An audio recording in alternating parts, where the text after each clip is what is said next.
CM Siddaramaiah ಅವರಿಗೆ ಮಂಡಿ ನೋವು ಇರುವಂತಹ ಕಾರಣ ವಿಧಾನಸಭೆ ಪ್ರವೇಶ ದ್ವಾರದಲ್ಲಿ ರ್ಯಾಂಪ್ ಅನ್ನು ಅಳವಡಿಕೆ ಮಾಡಲಾಗಿದೆ.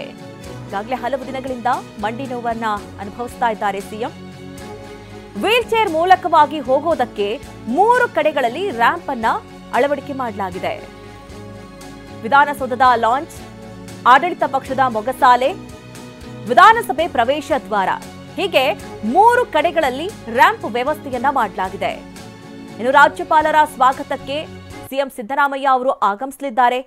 ವಿಧಾನಸಭೆ ಪೂರ್ವ ಮೊಗಸಾಲೆ ಮೂಲಕ ಪ್ರವೇಶಿಸಲು ಈಗ ರ್ಯಾಂಪ್ ಅನ್ನ ಅಳವಡಿಕೆ ಮಾಡಲಾಗಿರುವಂತದ್ದು ಗಮನಿಸ್ತಾ ಇದ್ದೀರಿ. ಸಿಎಂ ಸಿದ್ದರಾಮಯ್ಯ ಅವರು ಈಗ ಕೆಲ ದಿನಗಳಿಂದ ಮಂಡಿ ನೋವಿರುವಂತಹ ಕಾರಣದಿಂದಾಗಿ ವೀಲ್ ಚೇರ್ನಲ್ಲೇ ಓಡಾಡ್ತಿದ್ದಾರೆ. ಹಾಗಾಗಿ ಈಗ ವಿಧಾನಸಭೆ ಅಧಿವೇಶನ ಕೂಡ ಆರಂಭವಾಗಲಿದೆ. ಜೊತೆಗೆ ರಾಜ್ಯಪಾಲರು ಕೂಡ ಆಗಮಿಸಲಿದ್ದಾರೆ. ಈಗ ರಾಜ್ಯಪಾಲರನ್ನ ಅವರನ್ನ ಸ್ವಾಗತ ಮಾಡೋದಕ್ಕೆ ಸಿಎಂ ಸಿದ್ದರಾಮಯ್ಯ ಅವರು ಬರಲೇಬೇಕಾಗತ್ತೆ. ಹೀಗಾಗಿ ರ್ಯಾಂಪ್ ವ್ಯವಸ್ಥೆಯನ್ನ ಮಾಡಲಾಗಿರುವಂಥದ್ದನ್ನ ನೀವು ಗಮನಿಸ್ತಾ ಇದ್ದೀರಿ. ವಿಧಾನಸಭೆಯ 3 ಕಡೆಗಳಲ್ಲಿ ವೀಲ್ ಚೇರ್ ಮುಖಾಂತರವಾಗಿ ಹೋಗೋದಕ್ಕೆ 3 ಕಡೆಗಳಲ್ಲಿ ರ್ಯಾಂಪ್ ಅನ್ನ ಅಳವಡಿಕೆ ಮಾಡಲಾಗಿರುವಂಥದ್ದು. ಒಂದು ವಿಧಾನಸೌಧದ ಲಾಂಚ್ ಅಲ್ಲಿ, ಇನ್ನೊಂದು ಆಡಳಿತ ಪಕ್ಷದ ಮೊಗಸಾಲೆ ಭಾಗದಲ್ಲಿ, ಇನ್ನೊಂದು ಕಡೆ ವಿಧಾನಸಭೆ ಪ್ರವೇಶ ದ್ವಾರದಲ್ಲಿ 3 ಕಡೆಗಳಲ್ಲಿ ರ್ಯಾಂಪ್ ವ್ಯವಸ್ಥೆಯನ್ನ ಮಾಡಲಾಗಿರುವಂಥದ್ದು. ಇವತ್ತು ರಾಜ್ಯಪಾಲರು ಭಾಷಣ ಮಾಡ್ತಾರೆ. ನಂತರ ಭಾಷಣದ ವಿಚಾರಕ್ಕೆ ಸಂಬಂಧಪಟ್ಟಂತೆ ಚರ್ಚೆಗಳು ಕೂಡ ನಡೆಯುತ್ತೆ. ಸಿಎಂ ಸಿದ್ದರಾಮಯ್ಯ ಅವರು ಈ ಸಂದರ್ಭದಲ್ಲಿ ಭಾಗವಹಿಸಲೇಬೇಕಾಗುತ್ತೆ. ಮಂಡಿ ನೋವಿರುವಂತಹ ಕಾರಣ ಇದ್ರೂ ಕೂಡ ಈಗಾಗಲೇ ಹಲವು ಕಾರ್ಯಕ್ರಮಗಳಲ್ಲಿ ವೀಲ್ ಚೇರ್ ಮುಖಾಂತರವಾಗಿ ಹೋಗಿ ಅವರು ಕಾರ್ಯಕ್ರಮಗಳಲ್ಲಿ ಭಾಗಿಯಾಗ್ತಾ ಇದ್ದಾರೆ. ವಿಧಾನಸಭೆ ಅಧಿವೇಶನ ಆರಂಭ ಆಗುವಂತಹ ಕಾರಣಕ್ಕಾಗಿ ಈಗ ಸಿಎಂ ಸಿದ್ದರಾಮಯ್ಯ ಅವರು ಬರೋದಕ್ಕೆ ವೀಲ್ ಚೇರ್ ಹೋಗೋದಕ್ಕೆ ರ್ಯಾಂಪ್ ಅನ್ನ ವ್ಯವಸ್ಥೆ ಮಾಡಲಾಗಿರುವಂಥದ್ದು ನೋಡಿ, ಗಮನಿಸ್ತಾ ಇದ್ದೀರಿ. ವೀಲ್ ಚೇರ್ ಹೋಗೋದಕ್ಕೆ 3 ಕಡೆಗಳಲ್ಲಿ ರ್ಯಾಂಪ್.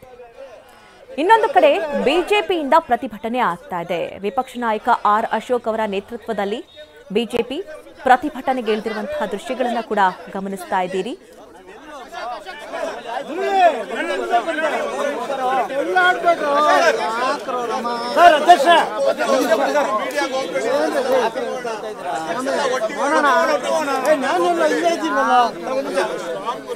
ಸರ್ ಒಂದು ನಿಮಿಷ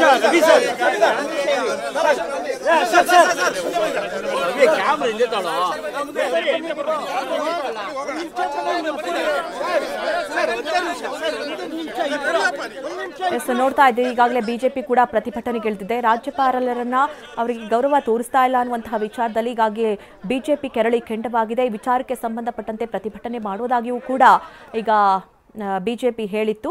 ರಾಜ್ಯಪಾಲರು ಬಂದ ನಂತರದಲ್ಲಿ ಅಧಿವೇಶನ ಪ್ರಾರಂಭಕ್ಕೂ ಮುನ್ನ ಈ ಒಂದು ಪ್ರತಿಭಟನೆಗೆ ಬಿಜೆಪಿ ಮುಂದಾಗಿದೆ.